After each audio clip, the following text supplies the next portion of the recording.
Our city council tonight for September 15th. We're just got a slight delay here, but we appreciate your patience.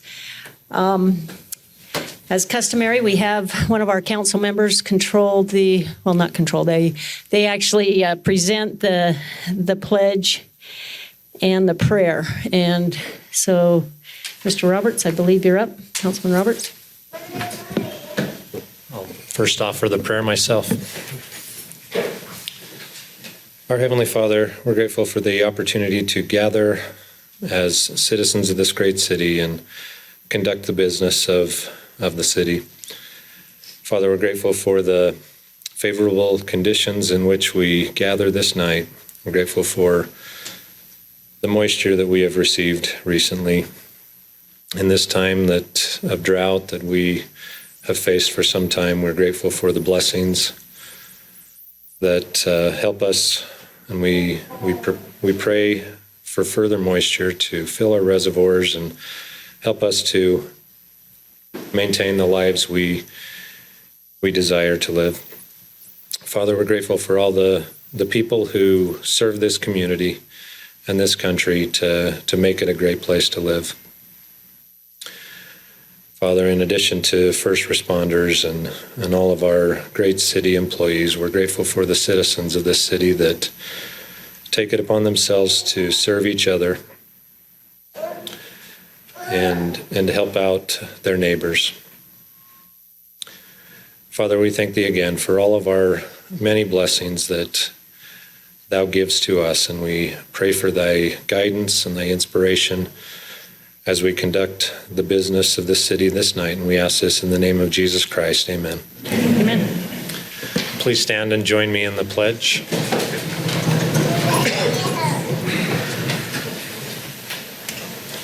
I pledge allegiance to the flag of the United States of America and to the republic for which it stands, one nation, under God, indivisible, with liberty and justice for all.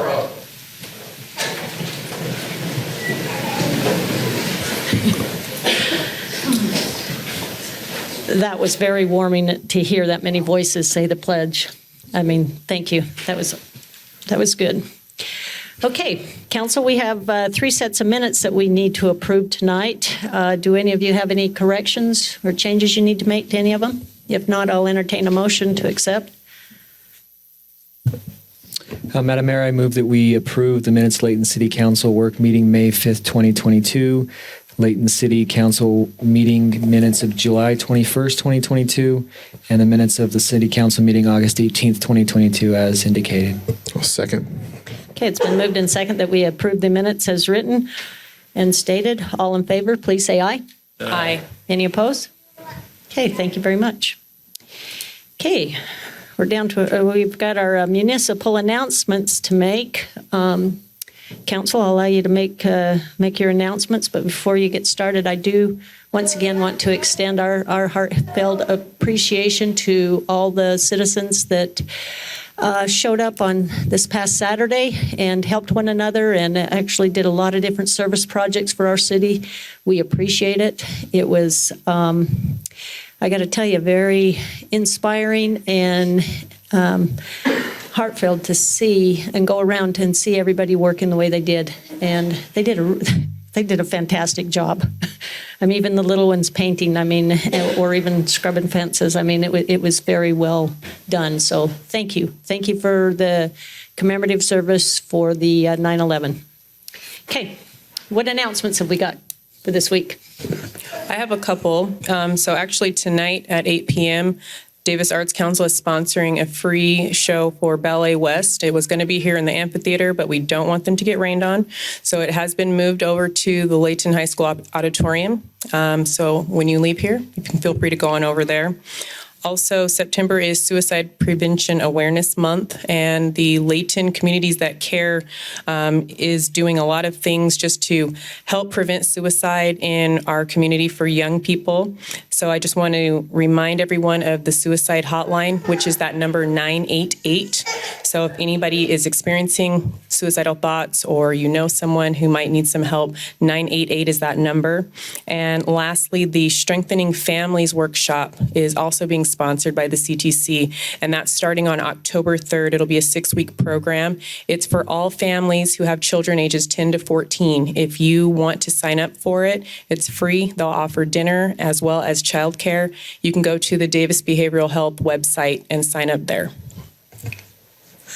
Excellent. I'd love to see that communities that care get off the ground the way it has and really offer a lot of good classes and direction there.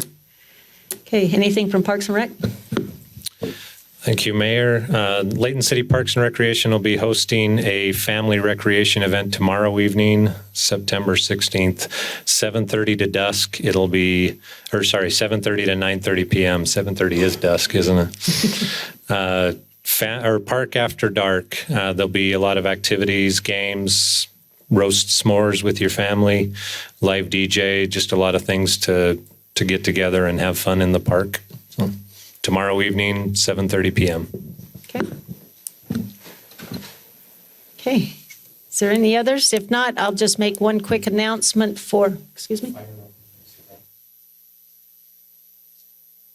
I got to look at it. It's the 28th. Yeah. Which one of you guys can do that? And I'll go ahead and continue. So anyway, what I was going to say is there's a couple more things is October 8th.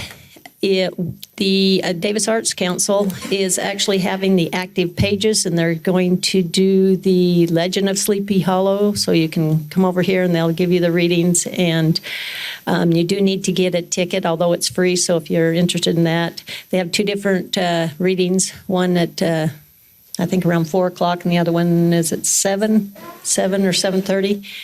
But anyway, it's a fun event. It's great for the kids. It goes quick, so that's why I figure you might want to jump on it since we've got a good crowd here. And the 2 to 4 is the first one, and then the other one's 6 to 9. But also the Layton Rotary Club will be, depending on the weather, they will either be selling hot chocolate or have root beer. So you'll also be able to get a beverage there as well. So anyway, do you want to go ahead and mention one of you guys? On the 28th of September, which is a Wednesday, out at the fire station on 2200, there'll be the Kendall Bryant Open House. So Kendall Bryant was a Layton Fire Department fireman who lost his life. And so every year, the fire department puts together an open house where they can show how to prevent fires and give more education to the community. And it's a wonderful event, lots of individual activities for children and for families, and they always do a really good job. So again, that's Wednesday the 28th at 5 o'clock out at the station on 2200 West. Good. Yeah, if you want, sorry, Mayor. If you want to see a turkey explode in oil, come down. It's a lot of fun to watch. Yeah, they do a great job on education there, and a lot of good booths available for you to kind of just learn different things. So fantastic job on that. Okay, that concludes our municipal announcements. We'll now go on to our verbal petitions and presentations, which is kind of exciting tonight. We got a couple of different presentations. And the first presentation is actually going to be presented by our chiefs. So if we can have Chief Alan Swanson and Chief Kevin Ward come up. Oh, yeah, we got more. And, yeah, the one who gets to read it all. That's right. Mayor and council, thanks for the opportunity to be here as the police and fire department tonight to recognize the actions of 4 community members during a drowning incident from earlier this year. As I'm sure you know, we're very fortunate to live and work not only in this city, but in a community that consistently shows enormous support and gratitude for both police and fire departments. Tonight, it's our turn to show some gratitude for the efforts of 4 outstanding members of our community. So with that, if I could have Ryan Hicks, Harrison Jackson, William Giles, and David Felt come forward.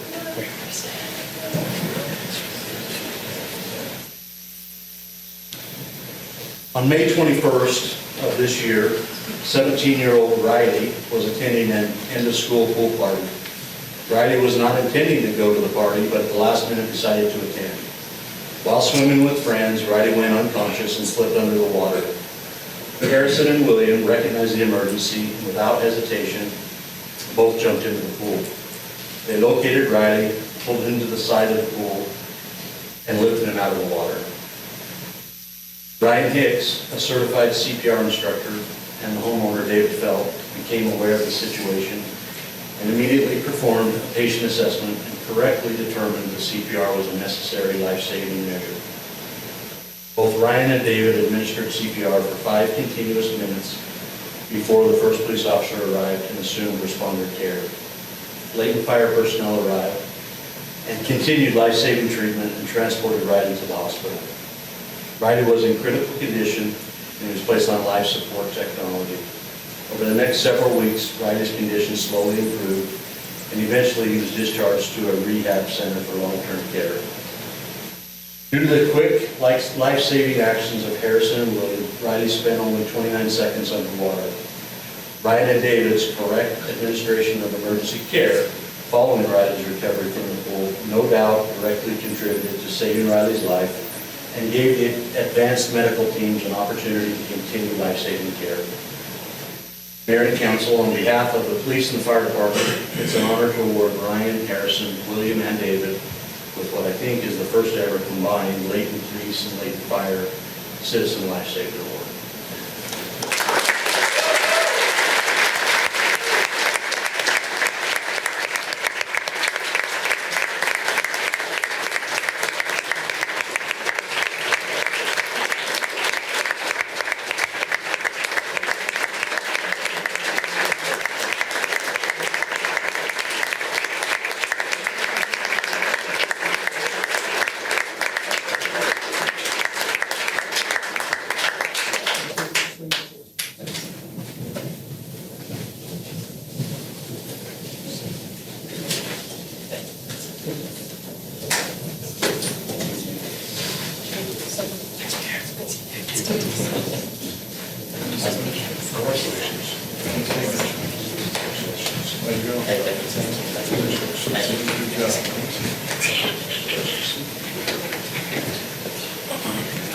And if I could, I would just like to see if Riley would stand for us. He's in the audience with his family and give it.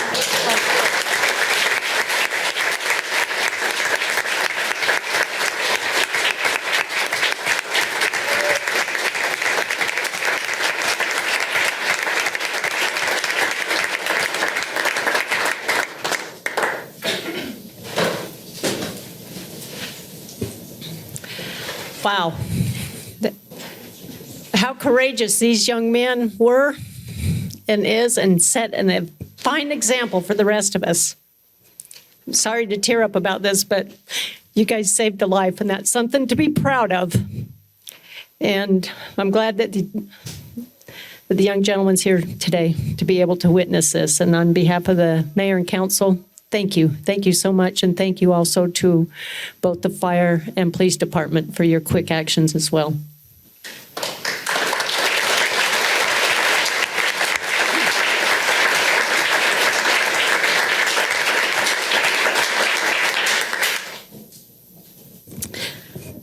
Well, that's not the only youth action we get to take tonight.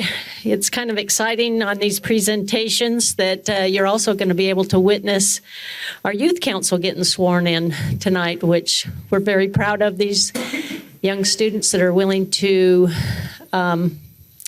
represent our city and to be able to learn about the local government as well as jump in and do service projects. So I'm going to invite Karen Smith. I know, Karen, you're down there. Do you mind coming up and kind of talking about this fine group and introducing them to us? Mayor, thank you, council members.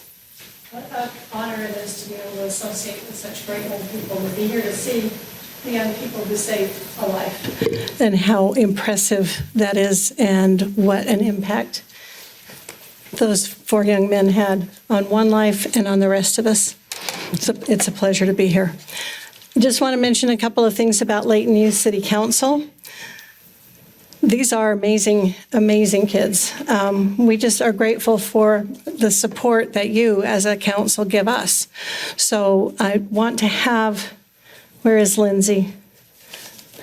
So I'm Karen Smith. I'm one of the advisors. Lindsay Ingebrigtsen is the other co-advisor, and Dave Thomas on the council is our liaison with the city council. We appreciate his help and his support. We have 18 members of the youth council. What I'm going to do, guys, is have you, this is going to be a little fire drill, but I need you to line up alphabetically here in this little semicircle. So go. Alphabetically by last name. That's alphabetically.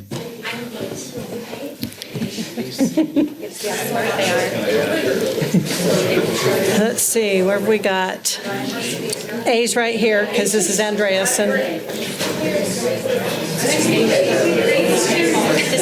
This was it. Yeah, this is a different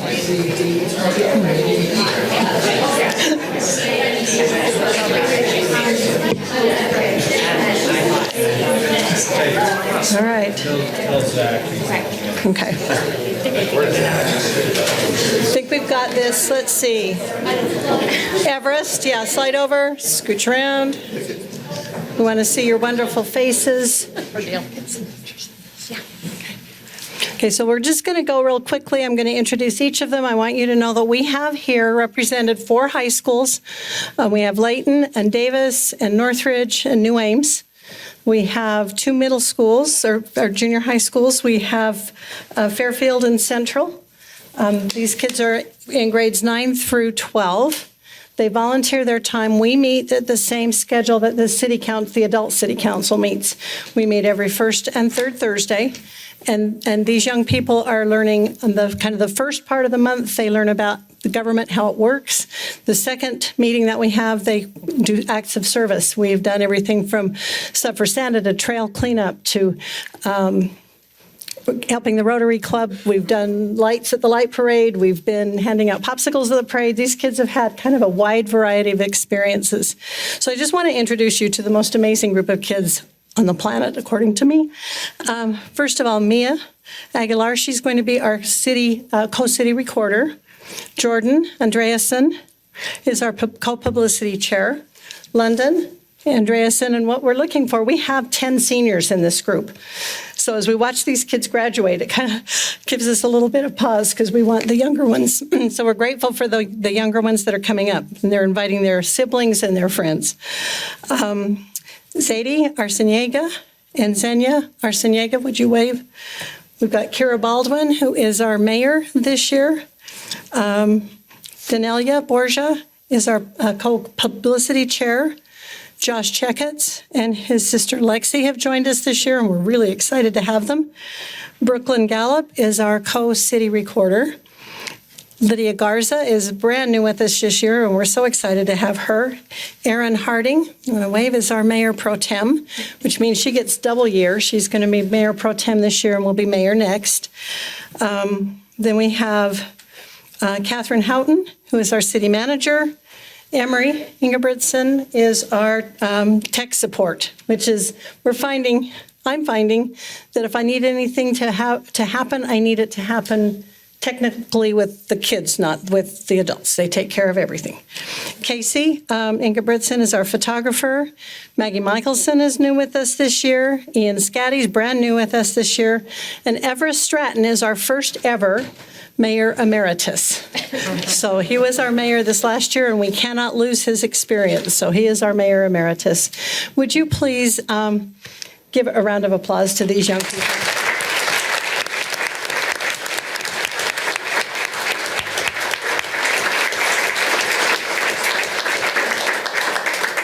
So now that they're ready to be sworn in, who administers the oath? That'd be Kim Reed, our recorder. Oh, we've been talking all day. Okay. I need you each to raise your right hand. Repeat after me. I state your name. Do solemnly swear. That I will support, obey, and defend. that I will support, obey, and defend the Constitution of the United States the Constitution of the United States and the Constitution of the State of Utah, and the Constitution of the State of Utah, and that I will discharge the duties of my office and that I will discharge the duties of my office with fidelity. with fidelity. Congratulations.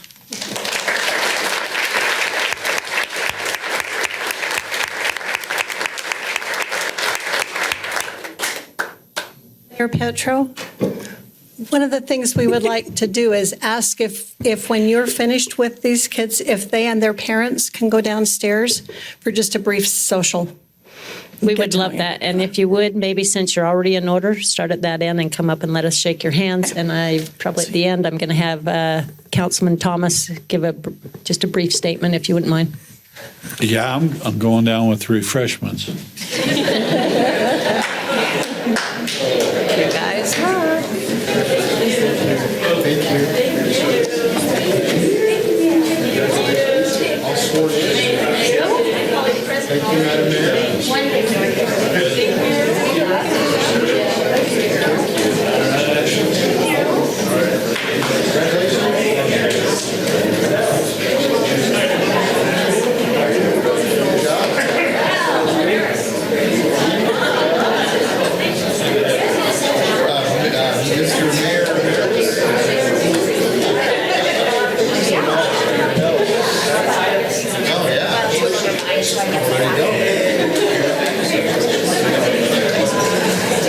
Yeah, bye.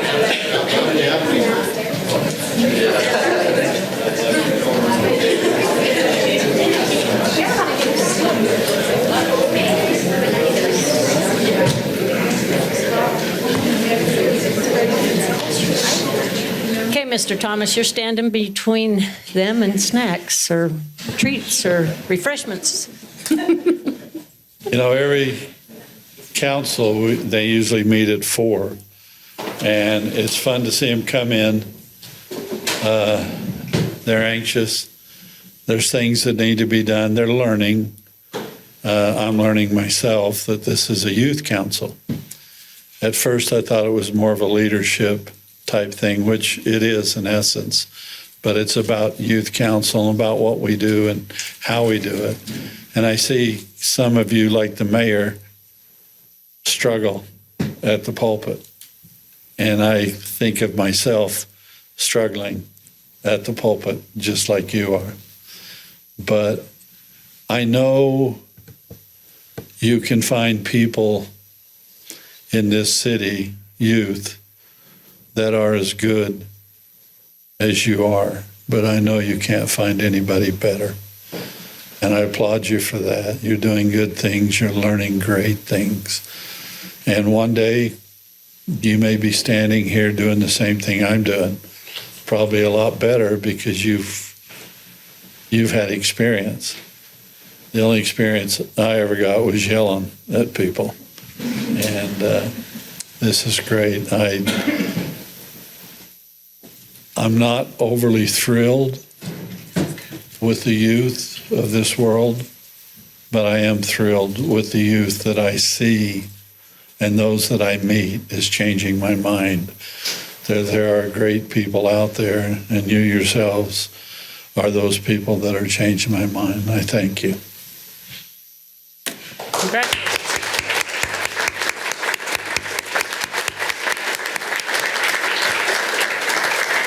We will give you a minute if you, are you wanting to go now? Because you can be excused. We understand it, but thank you. Thank you for doing this for us.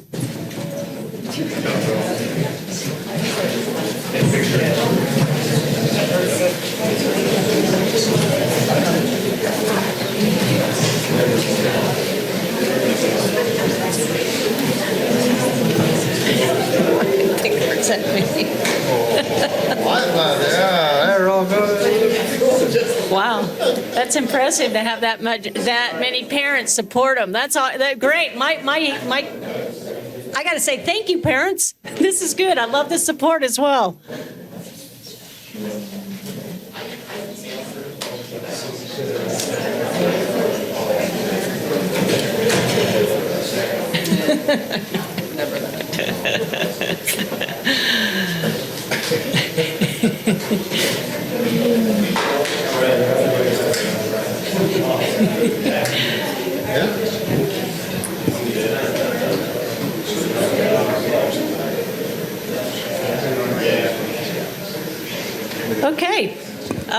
while they're exiting, I'll go ahead and comment that actually, we're down to our citizen comments. So if there's anyone in the audience that wishes to make a comment at this time before the council, you're more than welcome to. Just please state your name and address for the record.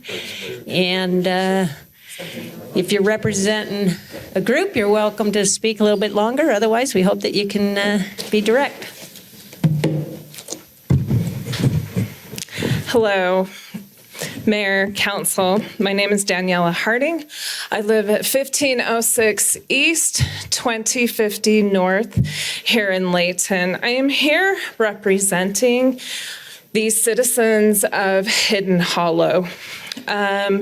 We are citizens who are committed to responsible development in our neighborhood. Before you on your agenda tonight, you have a plat amendment for Shepherd's Ridge. This is an issue that we have been involved with for the better part of 5 years.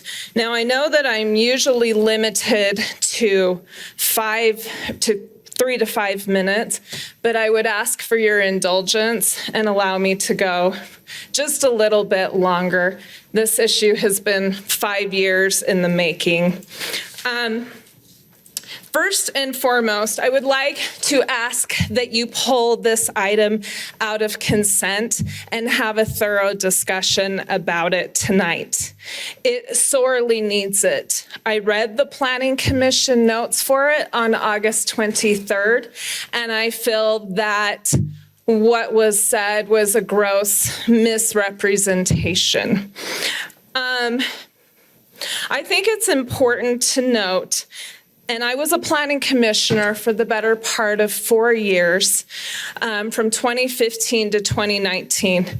When this Shepherd's Ridge initially came before the Planning Commission, I initially said in the September 8th, 2015 Planning Commission meeting minutes, and I won't read everything that I said, but there were 2 things I specifically asked for, and both did not happen. Number one, Mr. Ed Gertch, who does own the property, he is allowed to have an accessory structure on his property somewhere. However, with this being sensitive lands, a third-party review was needed, and in 2015, that was denied. Under our current code, a third-party review, a geotech review, is allowed. And with this being sensitive lands, I highly suggest that that take place. It is important that we have that third-party review, and we don't just have whom the applicant wants as the sole geotech study review. Secondly, so those were the 2 things. Now, I'm a bit concerned that there were 4 charges brought against Mr. Gertch in 2019, and I will quickly read them. Charge 1, no building permit was obtained. Charge 2, setback violation. Charge 3, failure to obtain accessory structure permit. And charge 4 was a nuisance building or structure.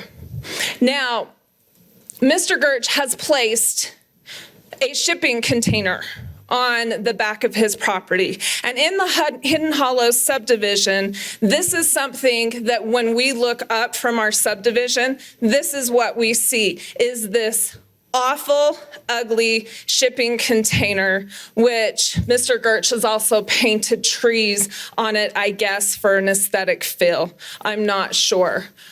It is not a shed. It is not a buildable shed. It is a shipping container, and it is ugly, and it is something that the citizens in Hidden Hollow have had to deal with for the past 5 years. Now, tonight, they want to change before you is to allow for the setback to be changed so he can, quote, come into compliance. I really feel that Mr. Gertsch is being rewarded for bad behavior. To be honest with you, he is not planning on, at least to my knowledge, removing this shipping container or at least making it a little bit more aesthetically pleasing. And thus, by moving that setback, shipping to the east on sensitive lands, I don't know what he's going to do next. But we do know in Hidden Hollow that we have sensitive lands surrounding us. And this is something I brought my neighbor here tonight who knows all about sensitive lands, had her home fall on Sunset Drive because of sensitive lands. So while the Shepherd's Ridge subdivision is a beautiful addition to our area, this backside of the property needs to be left completely untouched.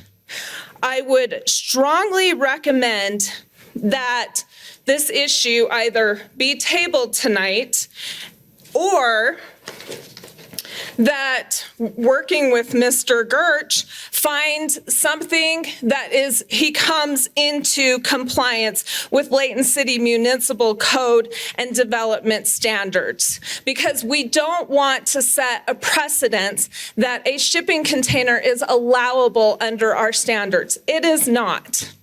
He needs to come into compliance, put something up that actually is allowable, and we all move on. It's very easy.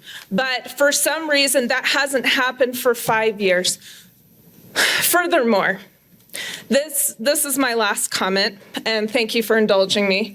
Okay. This has been 5 years in the making. The last time I came to this council and I spoke at this microphone, I asked for an update on this particular issue. I was granted an update a couple of days later. I thought incorrectly that the citizens of Hidden Hollow, or at least myself, would be granted further updates. We were not. This became a consent item to go through tonight. Transparency is of the utmost importance between government and between the citizens. So I would like to ask you to pull it out of consent tonight, have a very, very good discussion about it for the citizens like myself who live in Hidden Hollow and are concerned about this issue affecting our neighborhood. Thank you. Thank you very much. Is there anyone else who has a different topic or wish to speak to the council tonight? Do you care what side I'm on? It doesn't matter. Just make sure you state your name and address for the Do I record. have to be in a microphone or can I walk back and forth? My name is Donna Chipman. I live at 1548 East, 2050 North, and I used to reside on Sunset. My house was in a sensitive lands area. We went with the geotech. We did everything the geotech said we had to do. We went with the city. We did everything the city said that we had to do. And because our neighbor let his broken sprinkler pipe run for 24 hours, we lost our house. It was not our fault. We did everything. I don't know if you understand the ramifications of what happens when you lose your house this way. You don't get insurance. We lost and had to start over with nothing in the bank. We rented for years because we were like newlyweds, starting over with nothing because someone didn't care. And that's what I see. I see this gentleman up there on his little bobcat pushing dirt around, thumbing his nose at regulations. If the land moves, who cares? I care. It's going to affect people beside himself. And he doesn't care. He gets cited by the city, he thumbs his nose. He does whatever he wants. We watch him do this over and over again. When we had our house slide, Layton City told us to shut up and sit down. My husband was told what was more important, his job or being quiet about it. And he no longer works for the city. He was done. That should never have happened, and this should not happen where it's like, well, let's reward this gentleman's bad behavior by just patting him on the back and allowing him to say, you know what, sensitive schmensitive, I'll just do whatever I want. You give him an inch, he's gonna take a mile, and it will affect someone else. Thank you. Thank you very much. Is there anyone else who wishes to speak tonight?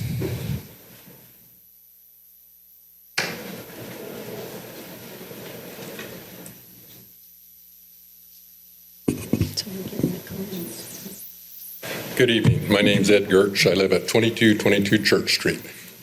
This is one of those situations, probably better off not to say anything, but I just wanted to clarify a couple of things. First of all, we did do some extensive stuff. For instance, the lady was concerned about water being left on my sprinkling system. I had to put a sensor on so that if for any reason the water stays on, it'll shut my main off so that we won't have any erosion problems. We've had several geotech reports.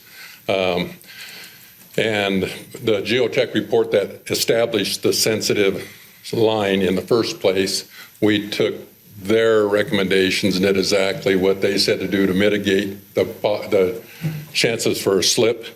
And so that was the reason we did what we did, and we cut where we did by taking pressure off the hillside. So we took care of that. They mentioned that it's been 5 years. It seems more like 20 to me, but we've worked hard with the city and with those in the positions that have to do with each of the departments of the city to make sure we complied with the stuff that they've asked us to do in order to do what we're asking to do. And I'll just make one other quick comment. Back when I got the subdivision approved in the first place, and this lady that was on the planning commission should be able to verify this, I had intended at all times to put my construction shop back there. When I applied for it, it was my understanding that I could build in my backyard anything that was not inhabitable. But somehow that's not the way it got approved. Not everybody understood it the same way, and so the way that it was written in the approval was what we had to go by, and that's why we've gone through these steps to get it changed. I'm familiar with the former planning commission members' dislike of the structure. By the time I dug my footings, I got called into the city and said that this particular person had concern about my house being too big for my lot. Well, my lot's almost 3 acres, 2.6 acres or something like that. I can easily have the size of home I want. And then it was too tall, and then it wasn't being taken care of. And they all said that she just doesn't want any, the comment was that we were taking away their deer field where the deer like to play and stuff, and I know change is difficult, but the fact of the matter is I am zoned agricultural. I'm allowed to have accessory structures. And by having those containers there and that carport, that is going to keep the tractors and the equipment away from their eyesight, and it's by far a better thing. And I appreciate the efforts of the council and all those in the city departments to get us to this point. Thank you. Okay, thank you. Is there anyone else? Okay, council, I'm going to move on to our consent items. As you know, these items we can act upon in one single motion. And based upon the comments here tonight, would anyone like to perhaps deal with items A and C first and pull item B off separately? Yeah, Madam Mayor, I move that we consider item B separately this evening. Okay. Second. Okay. All in favor? Aye. No opposed, right? Okay.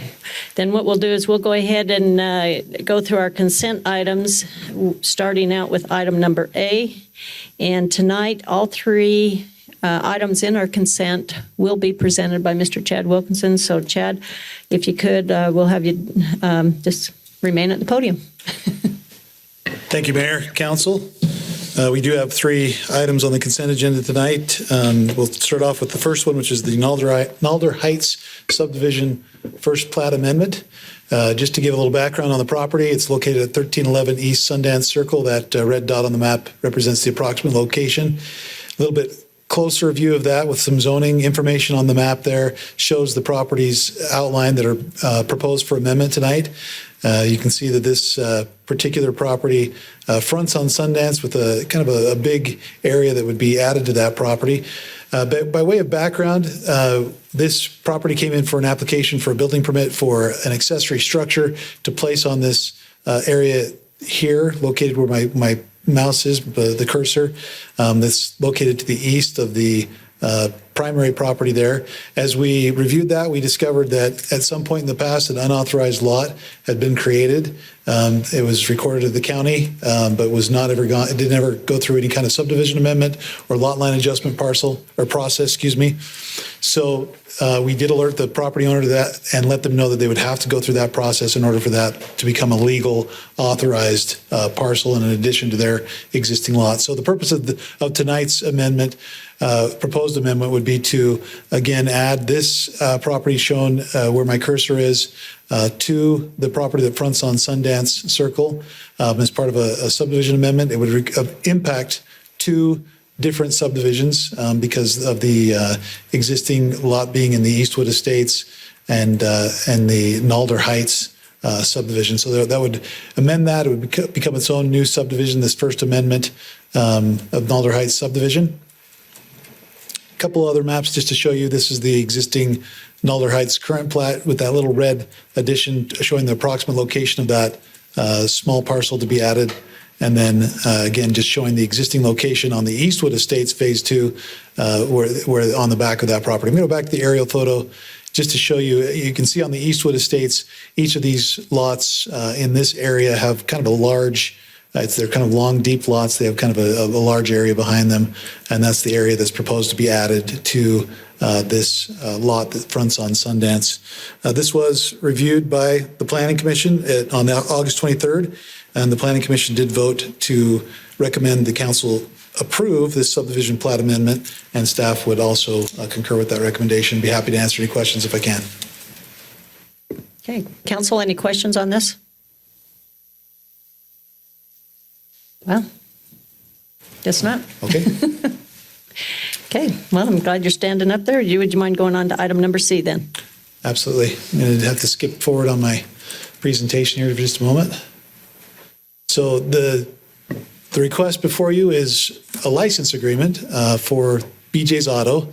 Just to give a little bit of background on this particular application, this is the existing BJ's Auto Tire Pro automotive repair use. They have requested an opportunity to expand their use to include some additional service bays. That particular use requires the provision of additional parking, off-street parking for both employees and for their customers.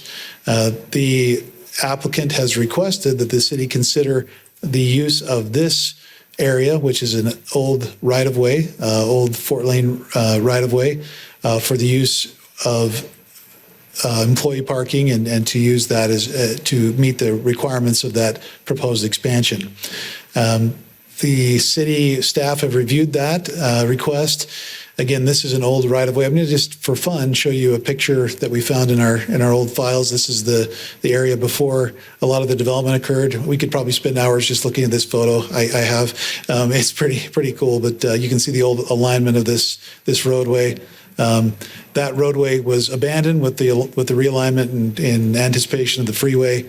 And that's where we get this old abandoned right-of-way. The reason the city does not want to vacate that area is that we have a number of utilities that run through there as part of that old road alignment.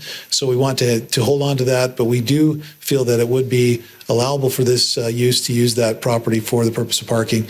The attached agreement would require maintenance of that area by the applicant. It also requires access to the two properties that continue to use this as their primary access. Now, I wanted to mention that this will also be required to go through a site plan review. At that site plan review, we can make specific conditions that will regulate that access and what that looks like, and we will do that. So there will be some specifics that designate how much of that needs to be kept open for good, viable access for those two users that are using that property. With that, there's some other details in that agreement. It does allow for us to rescind the agreement through the notice process if we should deem that we need to use that land for whatever purpose in the future, and it would require whatever changes to the use would be required to make that happen as well. So with that, this again also is something that staff is recommending the council approve. Okay, council, do you have any questions on this? Does that road have two accesses? It does not. Top and bottom? Nope, just up here off of this, the new 4-lane realignment there. So Okay, this so is the closed off bottom completely. still Yep. stays the way it is. That's right. Yeah, and that's closed off completely there. Okay. Chad, I'm just curious. Were they already doing this? Were they already using it? I think informally, but never Just- without any authorization. Yeah. But now they want to. Formalize it? Yeah. So Yep. good. Yep. Okay. And as part of this expansion, this is the right time to formalize that. Yep. Where are they planning on expanding it? So they've got a tire corral right in this area that they would put some additional service space. Okay. Well, I know you addressed my concern, so I appreciate that. So, because I was concerned about the existing daycare center and the other one to the north there, but as long as we can work that out, I don't have a problem. But does anybody else have any questions? Okay. All right, very good. Well, that's the two items within the consent item that we will act on one single motion. So I'll entertain a motion regarding the First Amendment at 11:30. Well, I'll let at 1311. Excuse me, East Sundance Circle, and then Resolution 22-54 at 685 South Main. Madam Mayor, I move that we approve item A, First Amendment for the Nalder Heights subdivision, and item C, a license agreement for BJ's Auto, Resolution 22-54. Is there a second? Second. Okay, it's been moved and second that we adopt both items as presented. All in favor, please say aye. Aye. Any opposed? Okay, thank you very much. Okay, we'll now go on to item number B, which is a amended plat. And Chad, would you mind explaining this to us? Sure. Thank you, Mayor, Council. Gonna just, I might have to do my second party authentication here. Just one second. No, I'm good. It came back up. So this, I'm gonna go back in my report here. As was mentioned, this is an application for a subdivision amendment to the Shepherd's Ridge subdivision.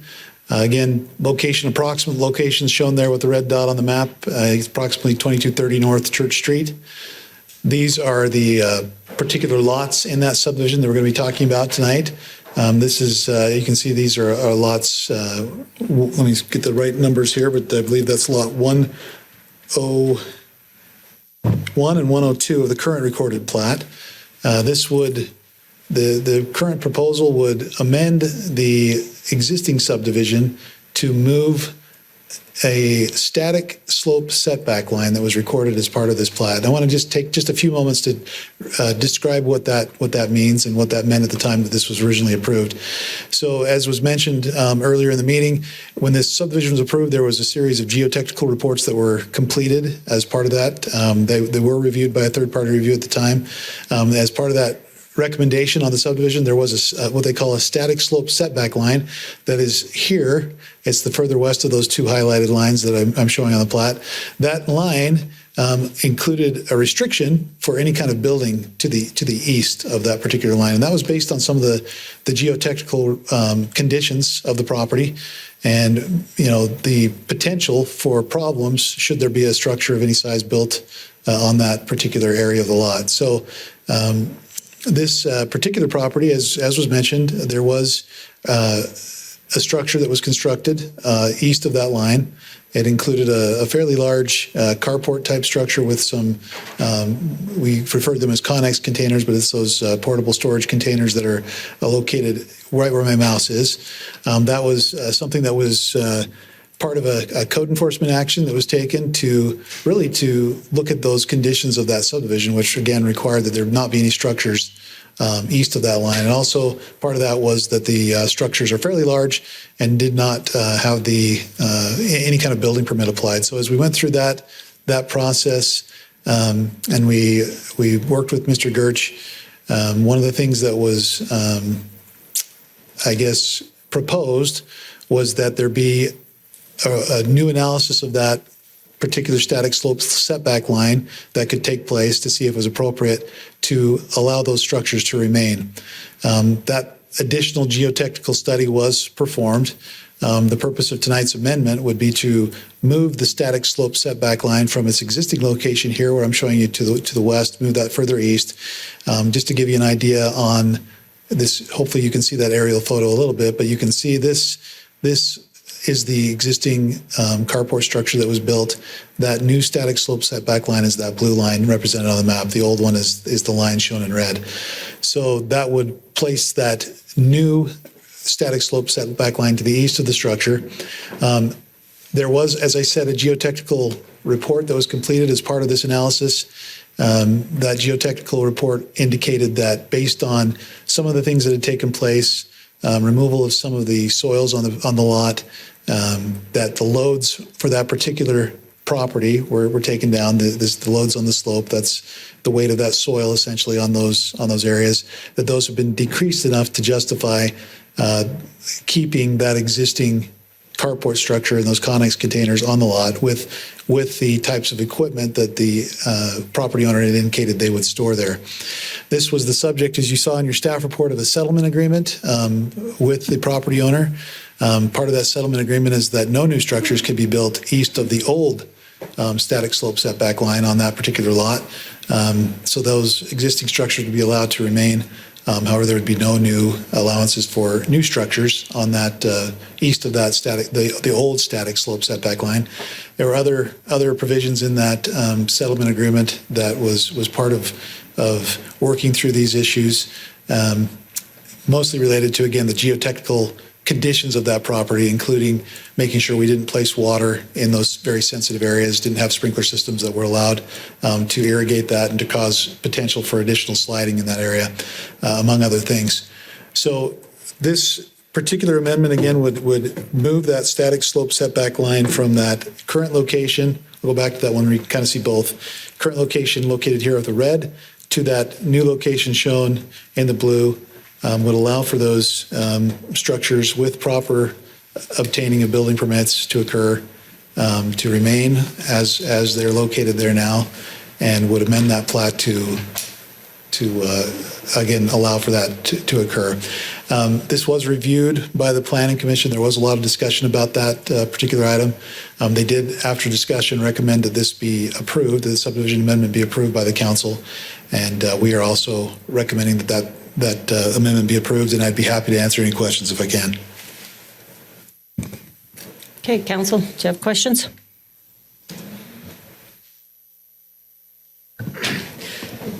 Gary, I have a question for you. Can you maybe walk us through, the settlement agreement, maybe generally and specifically to this, mostly that we were informed that there was, this action was going on, but we didn't come to an understanding of what that there was a settlement. And so it's just kind of like my question was last time, whereas there's this agreement with these parties that is contingent on us doing something, but we haven't done anything yet. And so I'm just curious if you can walk me through the procedural posture of that. Sure. Enforcement action began a couple of years ago. I can't remember the exact date, but the city began enforcement action against Mr. Gertsch for the structures that were located beyond that line. We actually came very, very close to a jury trial in October of this year as a result of him not being in compliance with the current statute or ordinances. The courts are prone not to punish somebody, but they're more prone to try and get the individual to bring his property into compliance.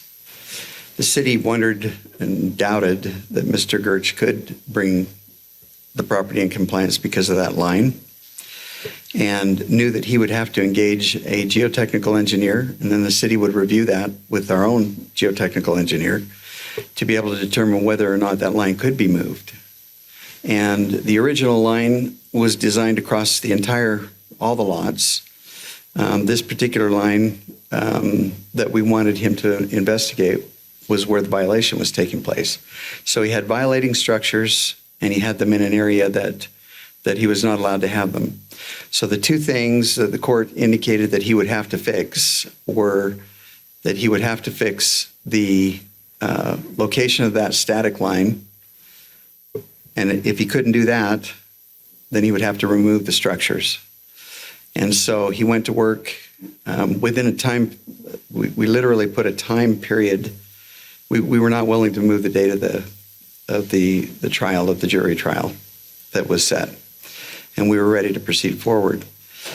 So he worked with his attorney and with an engineer to do another static study, another geotechnical study on the slope. They specifically looked at these two lots and the possibility of the sliding and all the concerns that the Planning Commission was aware of during their first approvals, only specific to these two lots. We then took that study that he had done, and our folks looked at it and determined that he actually could put a very, very light structures on the site. The court had a couple of different alternatives. When we filed the action, the court could have said, remove everything and start again once you get your approvals. But the courts are not prone to do that. They're more prone to say, if you can bring it into compliance, bring it into compliance. If you can't, then you remove the structures. And so that's exactly the position that we took, is if you can bring it into compliance, which means going through the subdivision process again to amend the subdivision plat to move that line, going through the geotechnical studies that would be necessary in order to move that line. And then on top of that, there were violations of the building code back there in the way that he had placed the structures that he had put back there. And so we also required that and there were grading issues as well. And we required that he bring the buildings into compliance with the building code.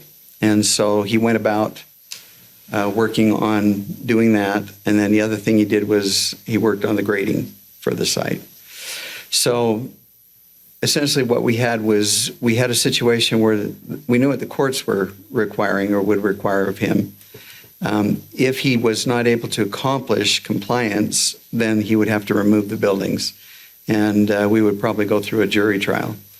He agreed in the stipulation, as we often do in criminal matters, and it's not a big criminal matter because the state legislature said violations of zoning ordinance now are infractions. If you remember the Thatcher amendments a couple of years ago, and an infraction is up to $250 fine, and so it's not much.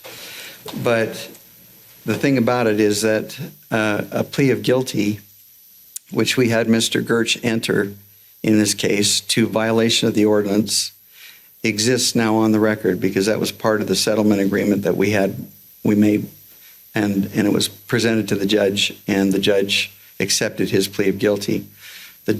The courts also would have required, we knew that they would, that he either bring it into compliance or remove them from the property. Well, he was able to bring it into compliance, but we were not confident that in the future, when Mr. Gertsch continues to develop his property or use his property, that he would continue to be in compliance. So in order to assure that, we placed in the development or in the settlement agreement all of the provisions that the geotechnical engineer required for this property to make sure it was in compliance, and all of the provisions that were required for the building code. And then we presented that to the court as a settlement in the matter, along with his guilty plea. And so he entered the guilty plea, and he entered the settlement agreement. The judge approved both of them, and the settlement agreement is recorded against the property so that if somebody moves in the future, they have to comply or comport with the terms of that settlement agreement. And it is also referred to on this plat. Once you approve, if you decide to approve the plat amendment this evening, that there's a section specifically referring to the settlement of this case through the settlement agreement that will be recorded with the county recorder's office, that will be part of this permanently, will be part of this amended plat permanently. And so essentially what it comes down to is when a city goes after somebody for zoning violations, this is an ag piece of property, there are certain rights that a property owner has. We felt he was violating those rights by building within an area that he was not permitted to build. He went out, hired a geotech, and we reviewed that with our geotechs and was able to demonstrate that on these two lots, that what he was putting on there would not be a violation, would no longer violate or cause any threat to other properties down below. And we did all of that through the courts. There's not a lot more that you can do if a person brings their property into compliance with the code. There's just not. And if this were an R18 or an R110 or an R20, it may have been different, but it wasn't. And these things are permitted. These types of buildings are permitted. The only thing that was prohibiting them from being permitted was that line, that geotechnical line that we had a problem with.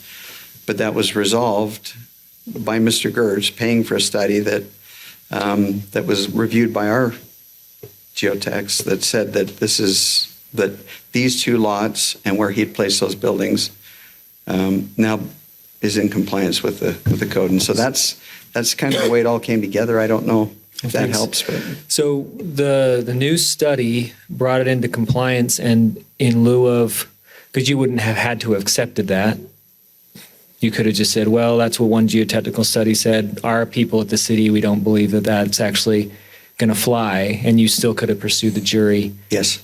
The jury trial. If our folks would have said that. So you're basically saying that you felt like that the geotechnical study was good enough that it would have passed muster if it did go to a jury trial, and that he would have been able to receive a positive outcome in the end anyway, and that you were just allowing him to come into compliance by having this new geotechnical study done.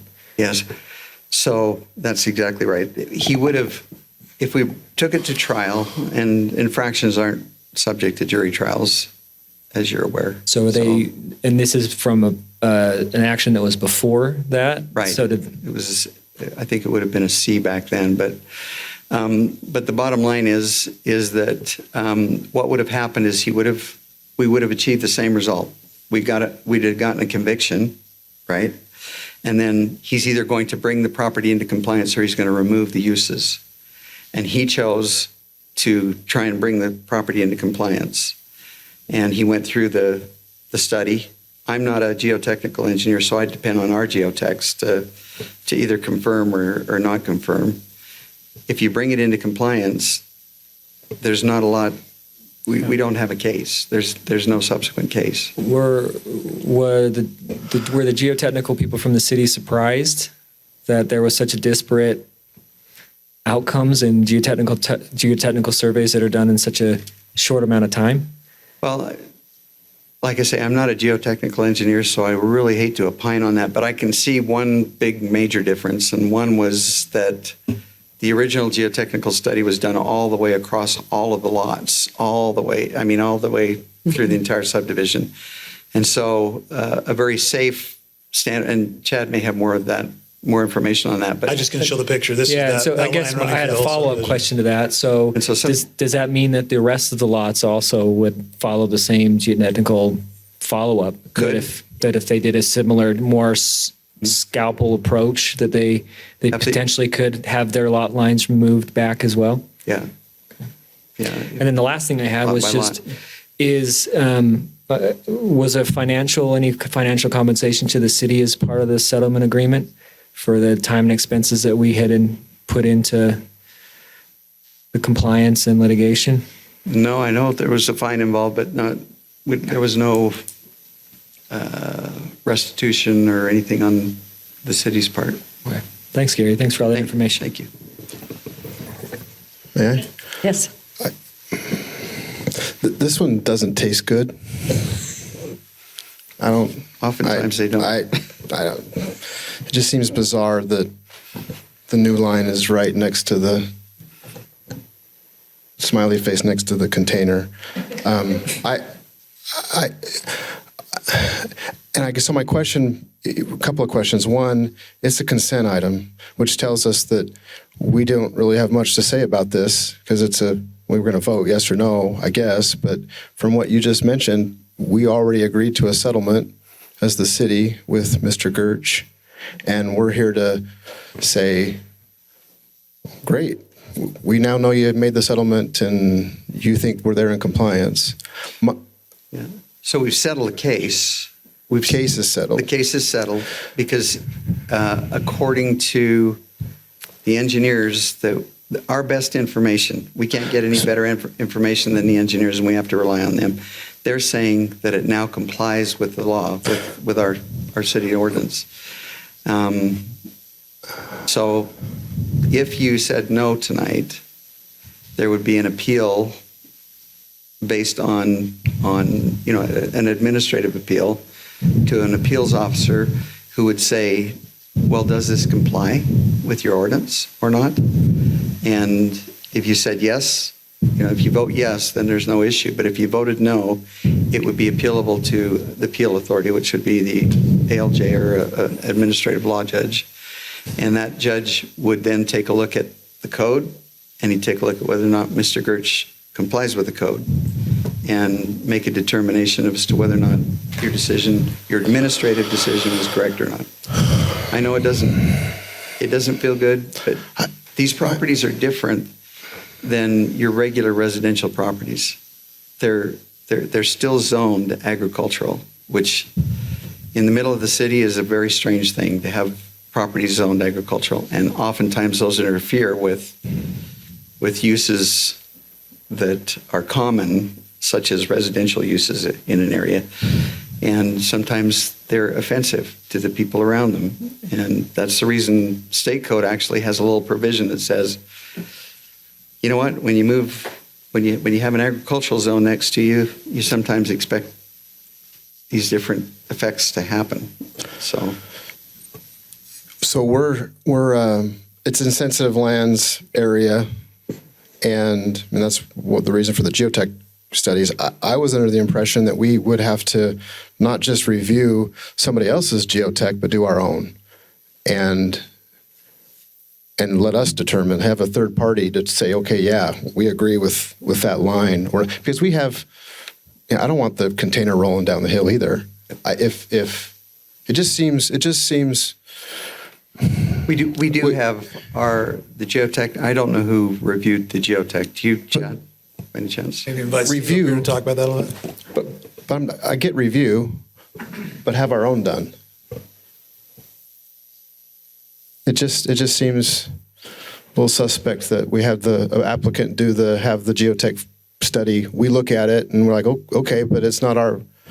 So we don't perform our own geotech studies. What we do is from the beginning, if I could back all the way back up, there's been at least 3 geotech engineers that have looked at this site. One from a previous developer, the second report was with this development, and then Mr. Gertsch hired this other geotech to evaluate his specific lots. And the finding was that after all of the soil was removed from the site during the construction of the homes, that mitigation effort was substantial enough that the stability of the hillside was actually increased because of all of the soils that were removed during the original construction of the home.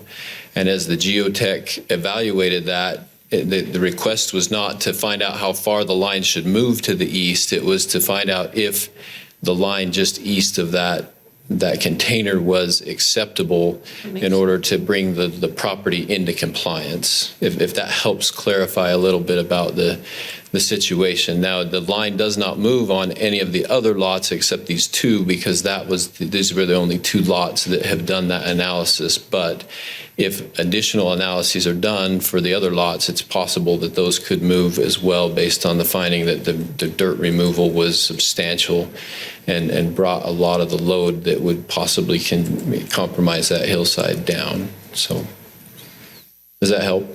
Yeah, thank you, Steve. If there's an issue with this in the future, who's responsible? Well, the container rolls down the hill and goes through someone's backyard and through someone's house. I mean, I don't know, but we've had homes slide into the hollow before, a couple. Yeah. So it's not like we're talking about something that might not ever happen. Yeah. So responsibility or liability depends on who is responsible for it. I can tell you that from the slides that we've had in the past, the geotechnical engineer holds a lot of that responsibility. That's what their errors and omissions are for. That's what they essentially pay for, and that's who paid for a lot of them on Heather Drive. I don't know, the city is not responsible for it. If that's what you're asking, we don't make that decision that this is safe. We go off of the engineering studies that we receive from people who are trained to do that, to make those decisions. And so, if another part of the answer to the question is, in the state of Utah, you've got comparative negligence. So it may be that, for example, if Mr. Gertz came in and brought 50 truckloads of dirt, which would be in violation of the agreement, and also of the zoning requirements, he could be held responsible for it. If Mr. Gertz let his sprinklers run perpetually, he would be responsible for it. To what degree, it depends on how much responsibility belonged to the engineer and how much belonged to the guy who let his sprinklers run. That's kind of the way the civil courts move. So Gary, can he add additional containers to this area? No. So what's there is all that's going to be approved then? That's it. And that's the reason we filed the agreement, was to say, this is it. This is, your engineer has opined that this much weight on that hillside is not a problem. But we're not willing to allow anything more. And so that's the reason the settlement agreement is filed with the county, and now becomes part of the plat approval. So, okay. Is the unit acceptable? Is the container because I know we have That's a good other question. things that say they're not acceptable. So Chad probably can answer that as well as anybody, but the simple answer is containers are allowed in certain zones. Okay, agricultural is one of those zones where you can use containers. So. Okay. The other thing that applicable to that is that there's still a building permit has to be obtained for those, and we have had initial inspections on those structures. The carport structure is the largest of the structures there. It does have some tie downs, different things that have been done that our building official has looked at initially. This is something where we have to have a plat amendment recorded before we can issue that building permit, but it has been looked at, and there will have to be one that there will have to be a building permit issued, is what I mean to say. So does that have to have a foundation? It doesn't, no. You can just sit it there? No, there will be some type of tie down that will be required. So similar to what you'd see maybe like on a mobile home where there's a tie down system. Right. There's things that are inserted in the ground to make sure it stays. But yep. But we have a R112, whatever you want to call it, that do not accept these containers. Is that true? Yeah, we've restricted storage containers in those other residential zones. Okay. Okay. So I have a question. I'm glad that Steve mentioned the dirt being removed because I heard that in your report, and that was really the main reason why with this new study, the pressures on the sensitive lands were mitigated. I think the issue, and many of us are feeling up here, is that what was done initially out of compliance has now allowed for something to be in compliance, and that's what feels odd about this topic here. My question is, where the structure is, there's a paved land. It's not necessarily a road, maybe it's a private road, I don't know, but it appears as though it's some type of pavement or something. What is that pavement, or what is it sitting on? There's no pavement. There's some gravel back there, but there's no pavement back there. Okay, because it just looks very long. Yeah. And I wasn't certain about what exactly that was. And then I appreciate you all giving us the specifics about not so much moving the line itself, but identifying if the barrens of the unit can be sustained. So it's not necessarily moving the line is the way I'm understanding this. And also the provision you put in the settlement agreement was that Mr. Gertsch cannot put anything else past the original eastern line. That's correct. And so that says still that to me says you probably shouldn't have done that, or not probably, but you shouldn't have done that. And so I think that's why things are a little unsettled. Because otherwise, why not just leave the new line and not put in the provision of saying, well, you can't build anything else past the original line that was set to begin with? It's based on the study that was done. The study was specific to the structures that were constructed and to the amount of material that was removed for those structures. So, yeah, that's the reason why. Hey, Chad, can you speak to the access point of this particular Connex container? How does he access this? So there's a couple different places that historically have been access to it. They will be accessed through the applicant's lot. I think there's maybe some asphalt grindings. I'm trying to remember what that. It's not pavement though. It's something that's been placed on there just as a kind of a gravel surface there. So that would be accessed through his property, the applicant's property, in the future. I think in the past they did take some access while other adjacent structures were under construction. They took some access through those other methods, but the access, as we've understood from the applicant, will be across his own property. Okay. Councilman Bloxham, did you have another question? Yeah, Gary, so what you're saying is that this settlement agreement, he's brought into compliance. We don't believe, if we vote no here today, that the appeal authority is going to reverse it because he's in compliance, and that's the standard that the courts want to see, is that they want to see if it's brought into compliance and they have some scientific reason why it's brought into compliance, which I'm guessing doesn't happen very often, which is probably why it's so weird, where someone's not in compliance with something, they get held into court on an infraction or whatever was before that.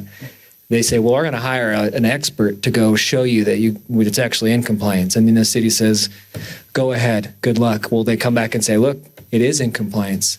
So my guess is this doesn't happen very often. That's just my assumption. So it's interesting because it happens more regularly than you think, not for scientific reasons, but because people bring their property into compliance. So what you've got is a violation of the law. And we had that with Mr. Gertsch. Ultimately, he pled guilty to violating the law.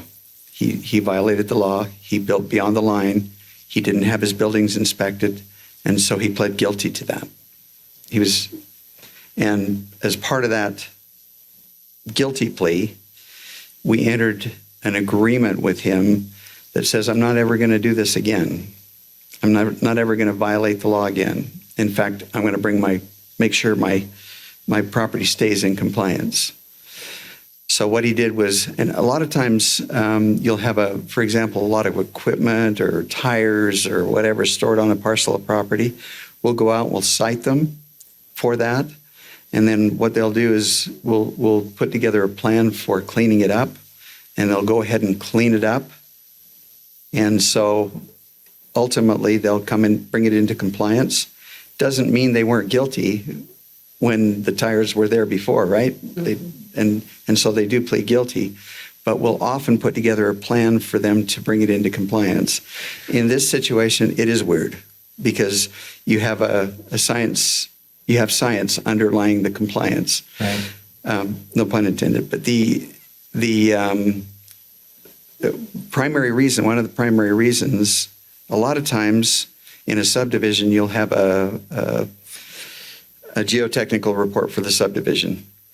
But interestingly enough, is in sensitive lands, we require tell me if I'm wrong, Chad, on this, but we require a geotechnical report on individual lots as well. Because oftentimes the geotechnical report that will be just general for the subdivision might not be specific enough for certain lots, for lots. And so many times we'll require a specific geotechnical report for the particular lot. That's kind of what happened here. Yeah. Is when he actually did the geotechnical, he's at the very end.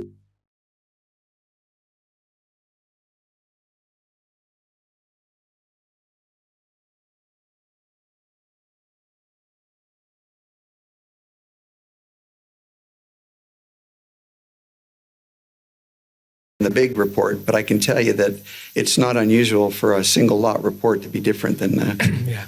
It's just like the tire example you give. It's like if you broke the law by putting the tires on there, and the way to remove it to become in compliance is to remove what you put on.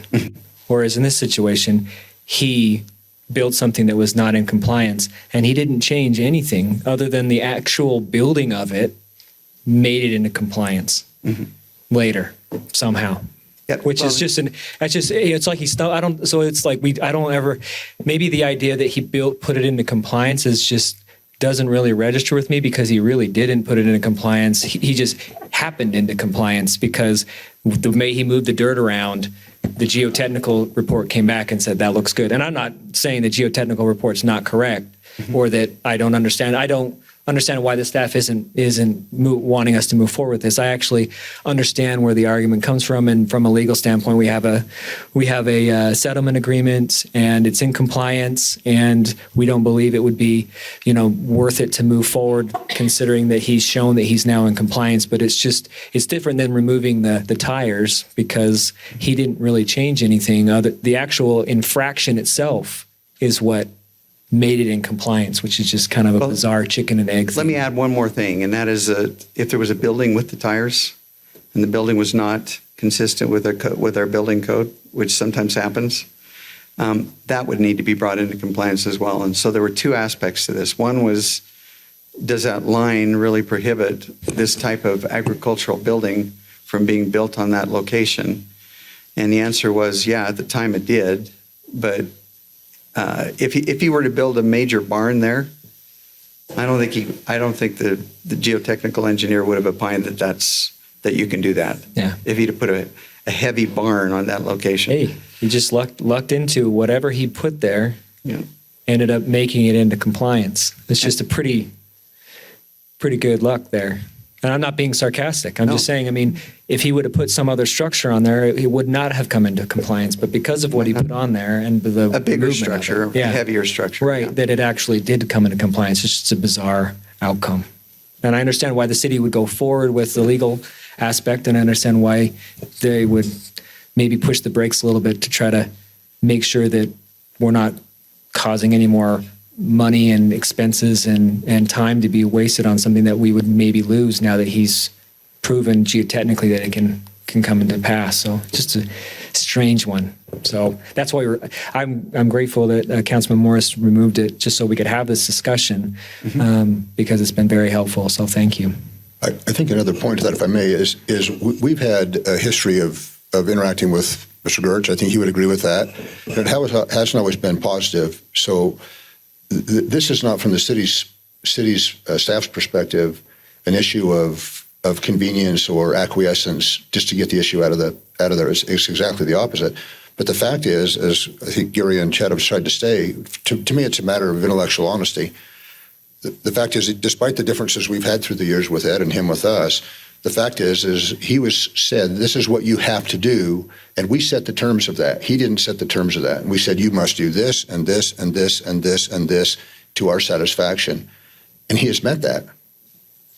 And so we don't hold grudges.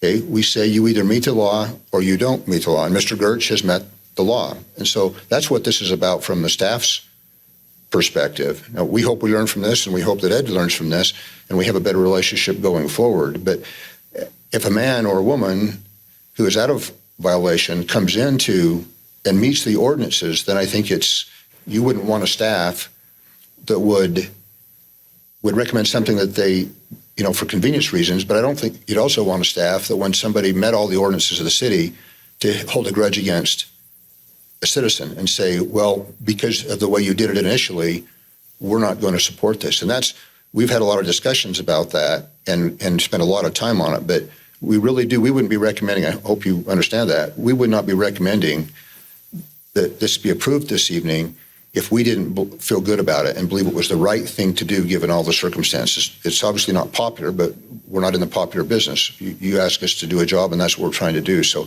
it is a complicated issue, but I wanted to understand that from the staff's perspective, that's the only way we've approached it. We set the conditions, said you must meet this. He went out, spent the money, the time to do it, and then shame on us if we say from the staff side, well, yeah, you did everything we asked you to do, Ed, required, but we don't like the way you did it. So we're going to recommend no. We said we're recommending yes because you have met the conditions. Okay.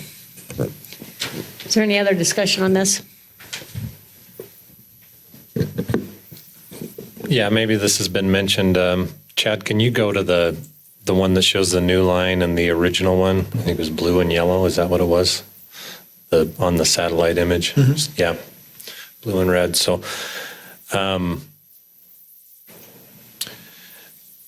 well, first of all, Gary, you said that the court decided that it's now in compliance. Is that right, according to our code? According to our code, it is. I would say, except it shouldn't be there. It's in compliance if it was allowed to be there. Right.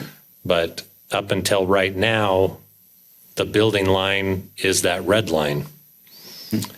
And now if we approve this blue line, this new static slope line, then it's okay. We approve this new static line, but you still can't do anything east of the red line. So we're still holding to the red line is what I see. But we're moving it just for this building. And I understand the legal discussion that we've had, but it's still, we've talked about in other topics tonight, setting precedents, and I think that's valid in this instance also. So maybe, if I might, a clarification, you correct me, but I think there's a little bit of a misunderstanding about the idea of holding to the red line. We're not holding to the red line, if we use that vernacular, because we think it's unsafe beyond that. Through this discussion, and Chad, you can correct me, Mr. Gertz indicated he has no intention of building anything else. And so based on that voluntary position, we said, okay, then the way that we prove that and ensure that, because that would require an additional study, because as was said, the study that moved it only looked at, is it safe with the structure that is in place? It didn't look if he built a barn or this or that or the other. And so when Ed, as I recall, volunteered to say, I'm not going to build anything else up there, we said, okay, then let's establish that in writing by staying with that line for any other future buildings. So it has nothing to do from staff's perspective, engineering perspective of safety. It was simply to keep a margin of a buffer, if you will, so that hopefully this issue does not have to be revisited down the road, is that whether it's Mr. Gertz or somebody else that owns the property, then comes in and says, well, I'd like to put something else on it, and I want to do another study. And so we keep inching along with this thing. This finalizes, I think, from a legal perspective, finalizes everything. Nothing else will be built on that. So does that make sense? I haven't explained that very well, but it's... No, it makes sense, except it shouldn't have happened, is my only concern. Well, it would. Again, I'm saying too much. But what if, again, I'm not trying to defend Ed. Again, we've had our differences. But if Ed had not built the structure, but he wanted to build the structure, and he would have come to the city and said, I'd like to build a structure back there, what would we have said to him? You can't do it because of that red line. And he could have asked, okay, what do we need to do? What do I need to do in order to demonstrate that I can build back there? And we probably would have said, because he knew that original study, as has been said, was a general study for the subdivision. Gary said that happens all the time. And then when you look at an individual lot, it may come out different, it may come out the same. If he would have said to us, well, I would like to do a study of my own lot to see if that would work, it's likely the staff, at least from the staff perspective, we would have said, sure, you can do that. We wouldn't have said, no, you don't have the ability, the right to do that, but these are the conditions that you have to meet.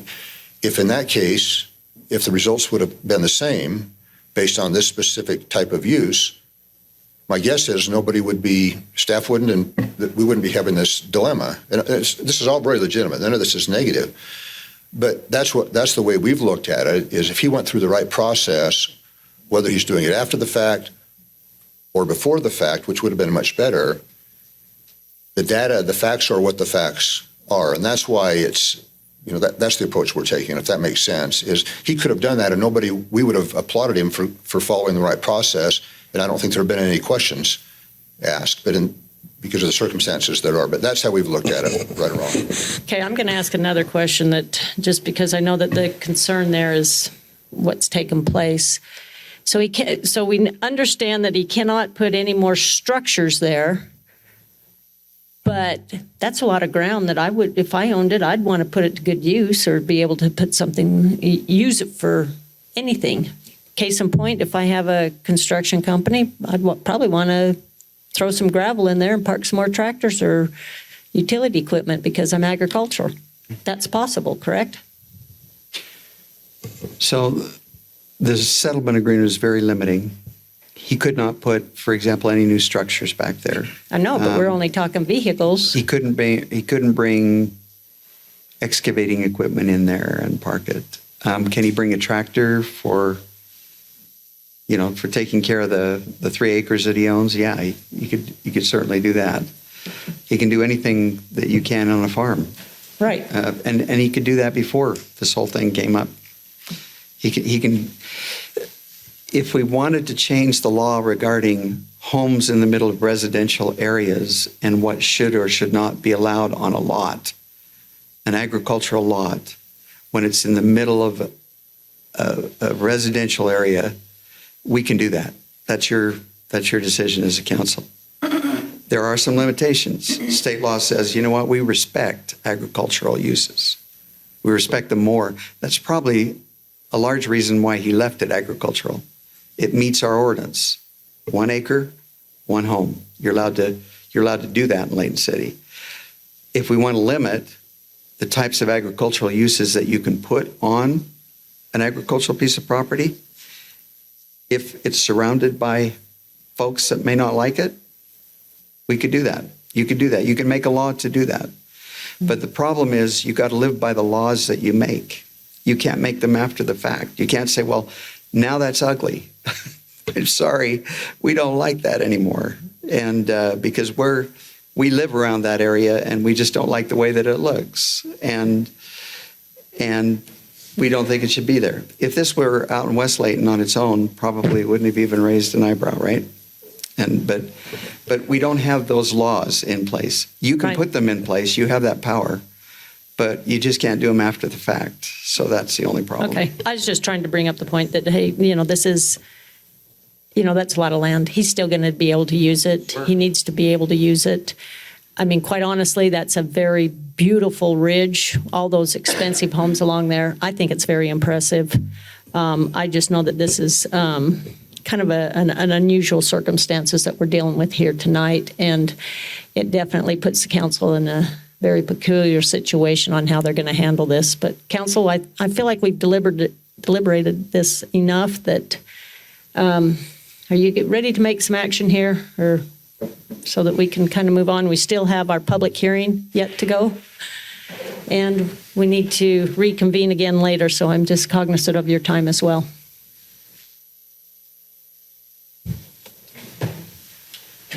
Are you saying we close the public meeting? No, this isn't a public hearing. This is a consent item. It's a single item that we will take action on. So I guess my question is, are you ready to take action?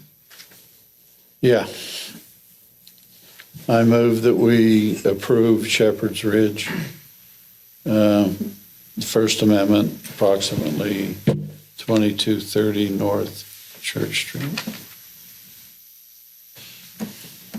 Okay. Is there a second? Second. Okay, it's been moved and second that we approve the Shepherd Ridge subdivision. All in favor, please say aye. Aye. Aye. Any opposed? No. Okay, I'm going to ask for a roll call vote. Okay, Councilmember Roberts? No. Councilman Bloxham? Yes. Councilman Morris? No. Councilman Smith Edmondson? No. Councilman Thomas? Yes. Okay, I lost track. 3 to 2. 3 to 2, right? No. No. So I guess at this point, Gary, you've got some work to do. Yeah, we'll go ahead and start to put together ALJ, and maybe that would be an easier way to do it. Okay. All righty. Okay, let's go ahead and move on with our meeting tonight. We still, like I said, have the public hearing yet to go through. So with that, our first item is a development guidelines and standards for ordinance 22-20. And I know that Steve Jackson is going to present that information for us. Mayor, Council, good to be here with you tonight. Before you is the amendment to the Development Guidelines and Design Standards, Ordinance 22-20. The Engineering Division currently maintains a set of development guidelines and design standards for the purpose of informing developers of the current guidelines and standards to assist them in meeting those standards. Some of those guidelines and standards require updates and revisions occasionally. Section 19.10.240 of the Layton City Municipal Code allows for the engineer to draft, approve, adopt, interpret, and amend the guidelines from time to time as determined necessary, and the state of Utah code requires that the guidelines be adopted and amended by ordinance. So this year we have amended some key items in the standards and guidelines. Those include secondary water systems. As we've now acquired Case Creek irrigation, we need to have development or guidelines for how those new areas with secondary water will be built out. Traffic impact study thresholds have been updated to the most current edition of the ITE trip generation manual. The dedication plat and lot line adjustments have been made to the rear lot public utility and drainage easements to reduce them from 10 feet to 5 feet. And then also we've clarified some street widths to be consistent with the next item that's coming before you, which is our private streets discussion that we had earlier.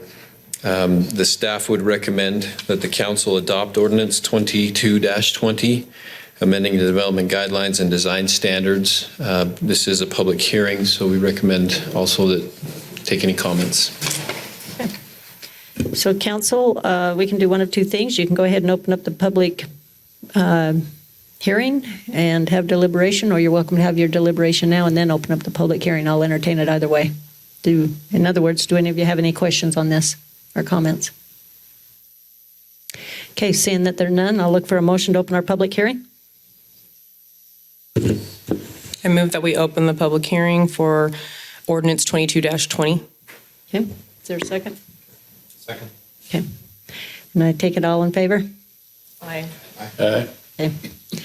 Okay, this is a public hearing. I'll entertain any comments from our public, should there be any at this time.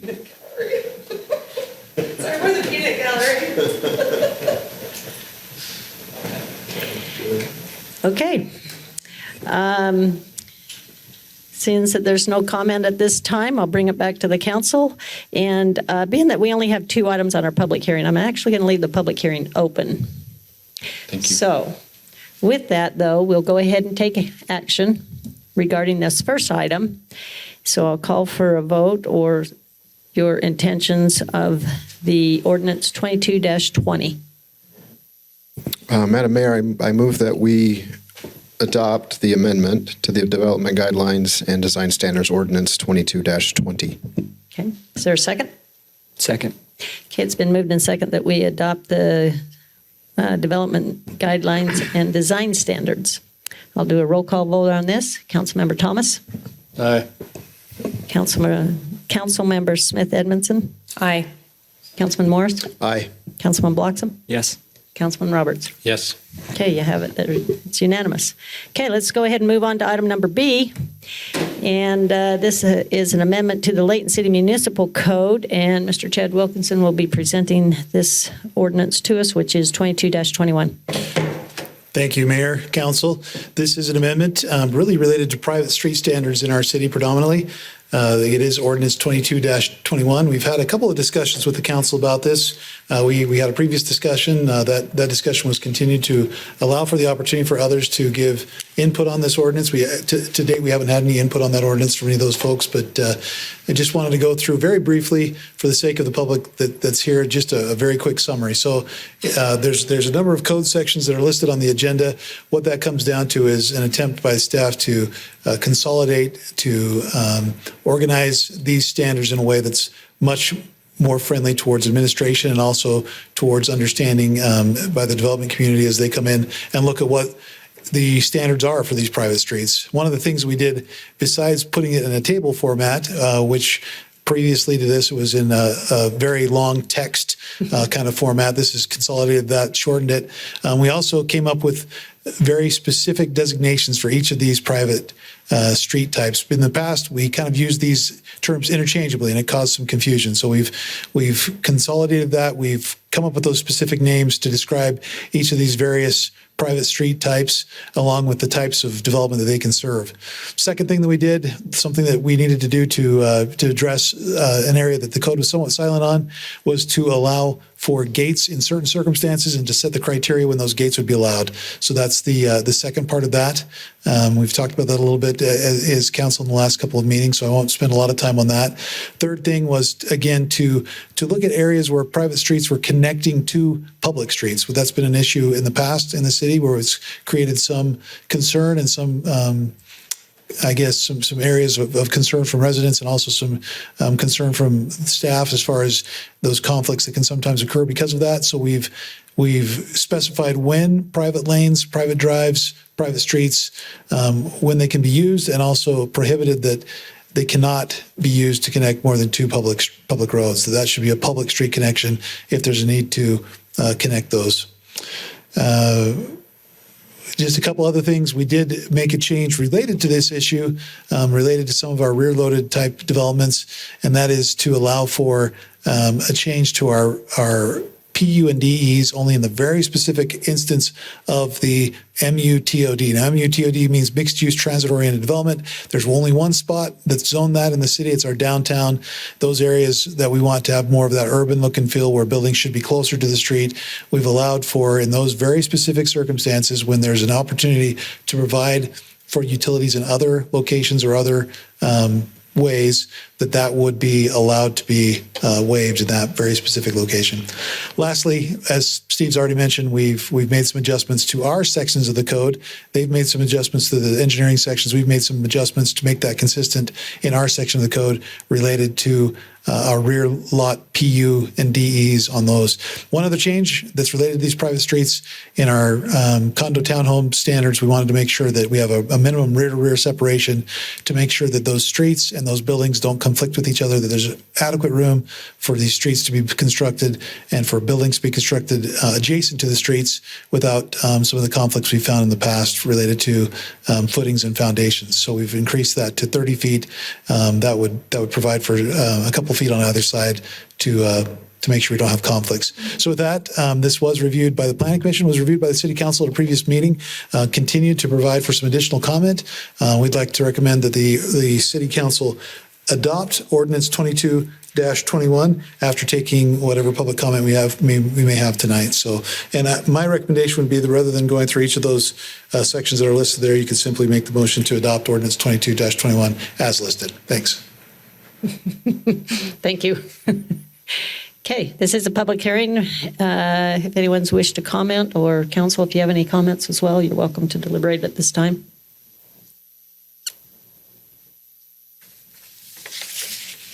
Okay, seeing that there's none, I'll go ahead and bring it back to the council then for action regarding Ordinance 22-21. Madam Mayor, I make a motion that we adopt Ordinance 22-21 as listed. Second. Okay, it's been moved and second that we adopt Ordinance 22-21. Again, I'll do a roll call vote. Councilman Roberts? And close the public hearing. Oh, excuse me, very good. Thank you. I love it. Second. Okay, so I've acknowledged the motion here to close the public hearing and adopt Ordinance 22-21 as stated. So with that, again, like I said, I'll do a roll call vote. Councilmember Roberts? Yes. Foxham? Yes. Morris? Aye. Smith Edmondson? Aye. Thomas? Aye. Okay, there you have it. It's unanimous. Okay, that concludes our public hearing on the agenda items. We do have some unfinished business, so council, I'll look for a motion to go back into a closed-door meeting. I move we go back into a closed-door meeting. Okay, and second. Okay, thank you. Thank you, those folks that did attend tonight, and we appreciate your patience and hope to see you again in a more positive manner.